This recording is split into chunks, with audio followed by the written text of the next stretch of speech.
आप सभी का स्वागत है आज की प्रेस ब्रीफिंग में। और आज जो विषय हम लोग आपसे चाहेंगे डिस्कस करना, वो जो ग्रामीण क्षेत्रों में ख़ास तौर से ठगी हो रही है।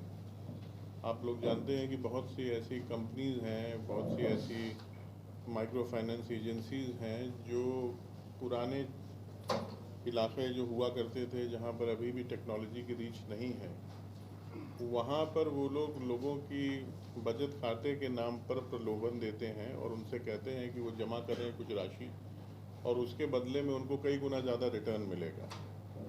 तो इस तरह के मामले बहुत दृष्टांत में आते रहते हैं और इन कंपनियों के द्वारा कुछ का तो कार्य अच्छा है जो लीगली अपना कर रही हैं, जो आरबीआई की गाइडलाइंस के तहत काम हो रहे हैं, मगर इसी में बहुत सी ऐसी फ्रॉडुलेंट कंपनीज हैं, यूनिट्स हैं, जिन्होंने लोगों को प्रलोभन देकर उनसे भारी रकम इकट्ठा की है और लेकर वो लोग गायब हो गए, जिससे बहुत से गरीब लोग जो बहुत ही कम आय के लोग थे और उन्होंने अपनी जमा पूंजी में छोटे छोटे अमाउंट से सेविंग किया, उनका नुकसान हुआ है।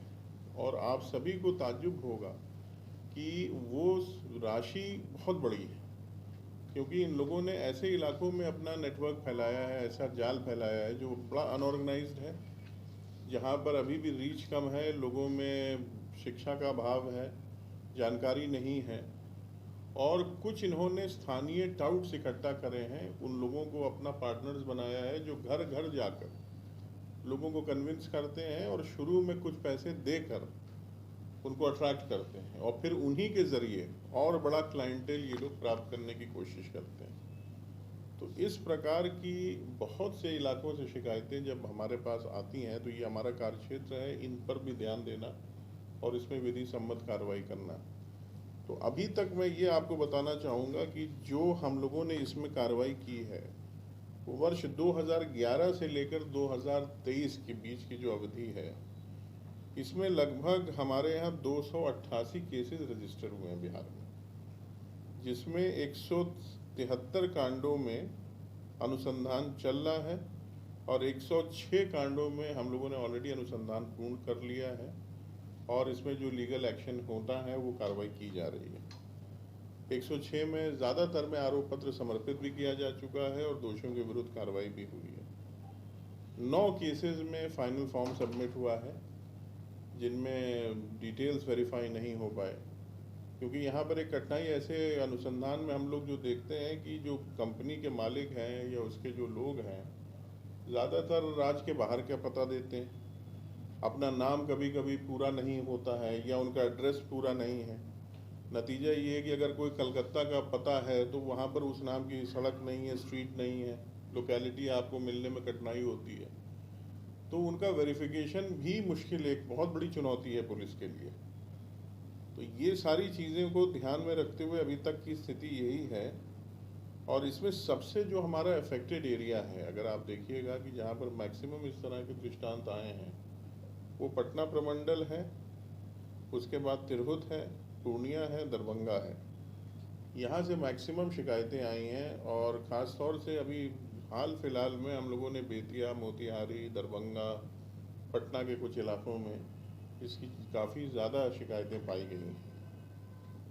तो इसमें सबसे पहले तो मैं आपको ये बताना चाहूँगा कि अभी तक जो इसमें हमारे यहाँ, वैसे डिटेल्स आपको प्रेस नोट पे मैं भेज भी दूंगा, मिल जाएंगे आपको कि कितने केसेस में गिरफ्तारी हुई है, कितने में चार्जशीट हुआ है, कितने में लोगों को पकड़ा गया है, कहाँ कहाँ अनुसंधान चल रहा है। मगर इसमें अब इस पर और ध्यान देने के लिए पुलिस में ऑफिसर्स की ट्रेनिंग पर हम लोगों ने बल दिया है। और मैं ये बताना चाहूँगा कि इसमें reserve bank of India Patna में जो है वो भी हमारे पार्टनर्स हैं और उनके साथ कोलैबोरेशन है हमारा आर्थिक अपराध इकाई का, और उनके साथ हम लोग अवेयरनेस, ट्रेनिंग, ये सारे काम कर रहे हैं। तो ट्रेनिंग का कार्य भी हम लोगों ने करवाया है बिहार पुलिस एकेडमी में भी और कई ज़िलों में भी, जो आर्थिक अपराध इकाई और आरबीआई के सहयोग से अभी तक दी गई है। इसमें बेतिया, पटना, दरभंगा, बोधगया में खास तौर से इन इलाकों में ट्रेनिंग दी गई है और बिहार पुलिस एकेडमी जो राजगीर में है, वहाँ पर भी इस पे हम लोगों ने कोर्सेज चलाए हैं, लोगों को बताया है कि इनके अनुसंधान में क्या क्या चीज़ें करनी चाहिए। अब इसमें जो मुख्य इस तरह के इकाइयां हैं जिन्होंने ज़्यादा इसमें उत्पाद मचाया है मैं कहूँगा, तो उसमें सबसे पहला है स्वर्ण India multi state cooperative society limited. ये मुजफ्फरपुर, दरभंगा, बगहा, बेतिया, मोतिहारी, इन सब में 10 कांड इनके विरुद्ध दर्ज किए गए हैं। और इसमें ये कांड क्योंकि पहले डिस्ट्रिक्ट पुलिस ने किए थे, वहाँ अनुसंधान की गति धीमी थी, तो ये सारे कांडों को आर्थिक अपराध इकाई ने ले लिया है अपने अधीन, और इसका इन्वेस्टिगेशन अब ईओयू के द्वारा किया जा रहा है। इसमें दरभंगा में केसेस हुए हैं जिसमें 8 प्राथमिकी अभियुक्त हैं, मीनापुर मुजफ्फरपुर में 5 अभियुक्त हैं, काजी मोहम्मदपुर मुजफ्फरपुर में 11 अभियुक्त हैं।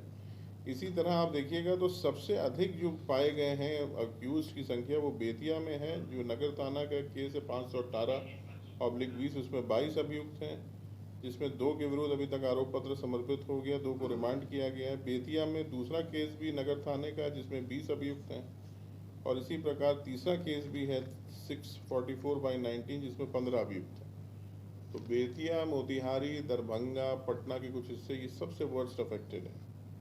अग्रणी होम्स प्राइवेट लिमिटेड, ये भी एक बहुत नामी अपने टाइम में इसने काम ये शुरू किया था, और इनके ऊपर 20 से अधिक कांड दर्ज हैं विभिन्न ज़िलों में। इसका जो मेन अभियुक्त है आलोक कुमार, जो निदेशक था, इसको अभी हाल में ही गिरफ्तार किया गया पटना पुलिस के द्वारा वाराणसी से, और इसका रिमांड किया गया। ईडी ने भी इन पर अब तक करीब इनके 119 बैंक अकाउंट्स को सील किया है, फ्रीज कर दिया है।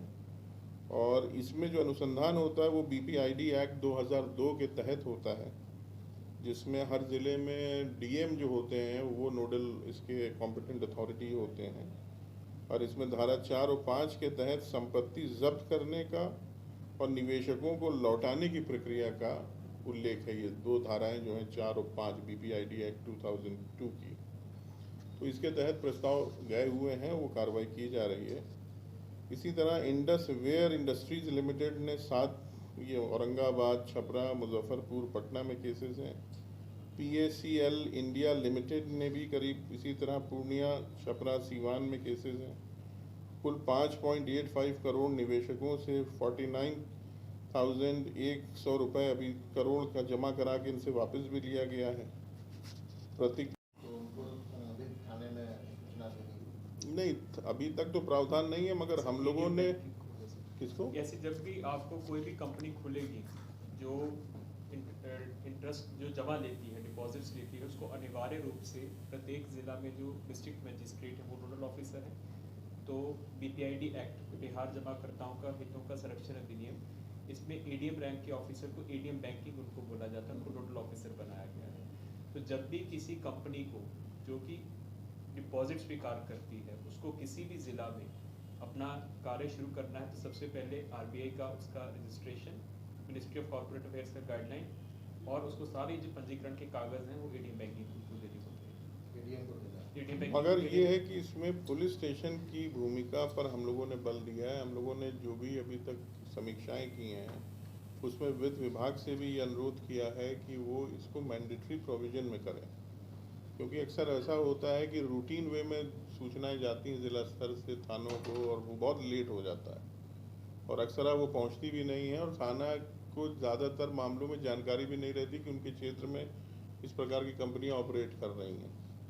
तो हम लोग अवेयरनेस में भी कर रहे हैं और कोशिश कर रहे हैं कि इंस्टीट्यूशनलाइज एक सेटअप भी बन जाइए जिसमें ये मैंडेटरी हो उनके लिए थाना में अपने को रजिस्टर कराना। सर, एक सवाल उसी से रिलेटेड है, जो आपने कहा कि लोकल थाना को जब तक मामलों की जानकारी नहीं रहती, जो मनोज जी ने कहा कि एडीएम बैंकिंग को ये जिम्मेवारी है, तो उनसे भी क्या इस तरह से पूछताछ हुई कि वो अपना काम सही तरीके से कर रहे हैं, उनके लेवल पे कितना पारदर्शी के साथ काम हो रहा है, या उनकी भी मिली भगत है इस तरह से फ्रॉड जो हो रहे हैं उसमें? अभी तक जितने भी केसेस हुए हैं, क्योंकि एडीएम बैंकिंग को अनिवार्य रूप से जानकारी हुई, तो इसमें जो कंपनीज रजिस्टर्ड होती हैं वो एडीएम बैंकिंग के माध्यम से ही सभी एसपीज को और सभी थानों को उसकी सूचना जाती भी है कि इनके ऑफिस यहाँ पर हैं। और जिन कंपनीज ने नहीं दिया है जानकारी, उनको 1 लाख रुपए तक जुर्माना का प्रावधान है, जिसमें एडीएम पर जो बैंकिंग है वो सक्षम प्राधिकार है, कॉम्पिटेंट अथॉरिटी उसको करने के लिए। तो अधिकांश ये जो केसेज हुए हैं बीपीआईडी एक्ट में, जैसे आपको बताया गया है कि उसमें अनुसंधान, जो क्रिमिनल अनुसंधान वो पुलिस करती है, और समानांतर रूप से बीपीआईडी एक्ट का प्रपोजल, क्योंकि उसमें वायलेशन हुआ है प्रावधानों का, उन्होंने सूचना नहीं दी अपने ऑपरेशन की, या फिर उनका उनका पंजीकरण नहीं था, तो बीपीआईडी एक्ट में एक प्रस्ताव समानांतर रूप से एडीएम बैंकिंग को जाता है, वो अपना अलग से केस करते हैं और आगे की जो कार्रवाई होती है, फाइल की कार्रवाई होती है, वो उनके द्वारा की जाती है। इसमें जितने भी केसेस हुए सभी में प्रस्ताव एडीएम बैंकिंग को गया। ये तो गंभीर मामला है ना कि करोड़ों रुपए वो लोगों को ठग लें और 1 लाख का जुर्माना दे करके वो इससे 1 लाख मिनिमम है सिर्फ सूचना नहीं देने का, बाकी जो उनकी जो संपत्ति है, जिन्होंने डिपॉजिट से जो भी संपत्ति बनाई है, उसकी कुर्की का काम और उसको जमाकर्ताओं को वापस करने का काम, उसके लिए एडीएम की यहाँ पे न्यायालय में कार्रवाई होगी। क्या कोई ऐसा आंकड़ा है कि बिहार में अब तक कुल कितने की ठगी हुई है?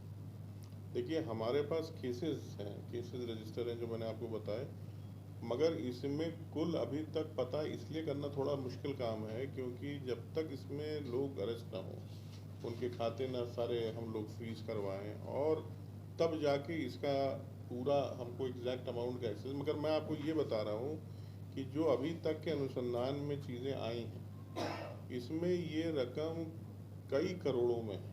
मतलब इसमें होता क्या है कि इतना बड़ा एरिया ग्रामीण क्षेत्र का ये लोग कवर करते हैं और पेटी डिपॉजिट्स में लोग अगर 50 रुपये 10 रुपये भी डालते हैं तो आप इमेजिन कीजिए अगर 10,000 15,000 50,000 लोगों से जमा करा लिया तो एक बार में कितना पैसा हो गया। और ये धड़ल्ले से चल रहा है काम। जो मामला इसमें आपने उठाया है वो बिल्कुल सही है। हम लोगों ने भी इस पर कई बैठकों में ये कहा है कि इसमें कुछ पावर्स थोड़ा सा दिया जाए, और क्योंकि देखिए सिस्टम में का ही बेनिफिट कुछ लोग उठाते हैं इस तरह की चीज़ों को करने में। तो ये अब बहुत बड़ी चुनौती है क्योंकि ये ऐसे तबके का पैसा है जिसकी आवाज़ बहुत वैसी नहीं है कि वो तुरंत पटल पे आती है, मगर अगर इसका मैग्नीट्यूड आप देखें तो बहुत अधिक है। तो अब इस पर सरकार बहुत गंभीर है। अब आप इमेजिन कीजिए कि मुख्य सचिव के स्तर से 2-3 बैठक हो चुकी है, हम लोगों के स्तर से हो रही है, वीडियो कॉन्फ्रेंसिंग हो रही है। डिस्ट्रिक्ट मैजिस्ट्रेट्स को भी अब कहा गया है कि वो डीएम्स के साथ और एसपीज के साथ मिलकर बैठक करें। हमारे हर ज़िले में जो डीएसपी हेडक्वार्टर हैं वो पुलिस के नोडल अफसर बनाए गए हैं उस ज़िले के सारी केसेस को देखने के लिए। 4 और 5 में प्रस्ताव समर्पित हो जाए ये सारा देखने के लिए। तो इस पर अब गंभीरता बहुत आई है और मुझे उम्मीद है कि आने वाले समय में ऐसे लोगों पर कड़ी कानूनी कार्रवाई भी होगी। और जो अवेयरनेस वाला काम हम लोग कर रहे हैं और जिस प्रकार से आप लोगों के भी माध्यम से मैं अनुरोध करूंगा कि आप थोड़ा इस पर ध्यान दें, कुछ आपके स्तर से भी अगर ये मैसेज जाएगी तो ज़रूर सुदूर इलाकों में लोगों को पता चलेगा कि आँख बंद करके इनके विश्वास में नहीं आना है। उसका पहले सत्यापन कर लें, अगर वो ठीक है तो अलग बात है, नहीं तो ज़रूर इसकी सूचना एडमिनिस्ट्रेशन पुलिस को ज़रूर दें। कोई तरीका है सत्यापन का? मान लिया कि कई संस्थाएं चल रही है ग्रामीण इलाकों में, कौन सी जमा कर रहे हैं और कैसे सत्यापन? नहीं बिल्कुल ही देखिए, जैसा अभी मानवजीत ने आपको बताया ना, इसका एक पूरा एसओपी है जिसके तहत सत्यापन किया जाता है। अगर कोई भी कम, जैसे एक तो उसमें निर्धारित है कि भाई ये पर्टिकुलर रेट्स होते हैं जिस पे डिपॉजिट लिया जाता है। अब आप मुझसे कहिए कि साहब आप 100 रुपये दीजिए, हम आपको 200 रुपये वापस करेंगे एक हफ्ते में, तो ये किस फाइनेंशियल रूल्स के अंदर ये परमिसिबल है? ये तो गैम्बलिंग हो गई या आप सट्टेबाजी कर रहे हैं। तो जहाँ पर इस प्रकार का प्रलोभन है जो नेचुरली आपको लग रहा है कि ये थोड़ा सा कुछ अजीब टाइप की बात है, ये विश्वसनीय नहीं है, तो वो सारी चीज़ें वेरीफाई हो सकती हैं अगर समय पर सूचना आ जाए, या जो पदाधिकारी जिसका ये उत्तरदायित्व है उसका सत्यापन करना, उसकी संज्ञान में ये बात आए। जिस कंपनी का वो सीज हुआ है, अकाउंट सीज हुआ है, तो क्या जो धोखाधड़ी में जो लोग फंसे, क्या उनको वो पैसा उससे लौटाया जाएगा? बिल्कुल, मैंने बताया ना, इसमें प्रावधान है पैसा लौटाने का। बीपीआईडी एक्ट जो 2002 का है इसमें होगा, ये इन्वेस्टिगेशन के जरिए भी होता है और अलग से भी डिस्ट्रिक्ट मैजिस्ट्रेट को इसकी पावर्स दी गई हैं इस एक्ट के अधीन कि वो इसका पैसा लौटाने की कार्रवाई करेंगे। कितनी कंपनी आइडेंटिफाई हुई सर? जी? कितनी कंपनियां हैं जो आइडेंटिफाई हुई अभी तक? कंपनी का जो मेन है मैंने आपको बता दिया, मगर मुझे लग रहा है कि इसमें हमारे हिसाब से करीब दर्जनों कंपनीज ऐसी हैं जिनके बारे में एफआईआर्स हुई हैं, जिनके आए हैं हमारे पास डिटेल्स, और ये सारी कंपनियां शॉर्ट टर्म बिजनेस करके गायब हो गई हैं, इनका कोई अता पता नहीं है। ये जनरली बहुत ही टेम्परेरी पीरियड के लिए होता है। तो इसमें अभी तक जो आंकड़े हमारे पास हैं, आप समझिए कि लगभग 35-40 तो हमारी लिस्टेड है ही हैं। उसके अलावा भी आरबीआई भी शेयर करता है, उनकी भी जो संज्ञान में आता है वो हम लोगों के साथ शेयर करते हैं, उन पर पे नज़र रखी जाती है। ग्रामीण क्षेत्र में अभी देखा जा रहा है